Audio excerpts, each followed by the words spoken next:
ನಮಸ್ಕಾರ ಸ್ನೇಹಿತರೆ, 2025 ಮಾಡೆಲ್ ಇರ್ಟಿಗಾ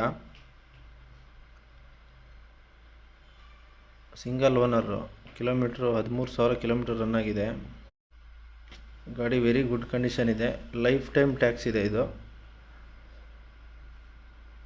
ಗಾಡಿ ಮೇಲೆ ಯಾವುದೇ ರೀತಿ ಲೋನ್ ಇಲ್ಲ, ಫುಲ್ ಕ್ಯಾಶಲ್ಲಿದೆ.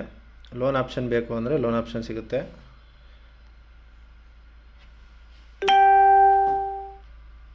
ಗಾಡಿ ಯಾವುದೇ ರೀತಿ ಆಕ್ಸಿಡೆಂಟ್ ಆಗಲಿ ರಿಪ್ಲೇಸ್ಮೆಂಟು ಯಾವುದೂ ಇಲ್ಲ. ತುಂಬ ಚೆನ್ನಾಗಿದೆ ಗಾಡಿ. ಯಾರಾದರೂ ಇಂಟ್ರೆಸ್ಟ್ ಇದ್ದರೆ ಕಾಲ್ ಮಾಡಿ. ಎಕ್ಸ್ಚೇಂಜ್ ಕೂಡ ಅವೈಲೇಬಲ್ ಇದೆ. ಇದು 2025 ಮಾಡಲು ಸಿಂಗಲ್ ಓನರು. ಯಾರೋ ಇಂಟ್ರೆಸ್ಟ್ ಇದ್ದರೆ ಸ್ಕ್ರೀನ್ ಮೇಲಿರೋ ನಂಬರ್ಗೆ ಕಾಲ್ ಮಾಡಿ. ಗಾಡಿ ತುಂಬ ಚೆನ್ನಾಗಿದೆ.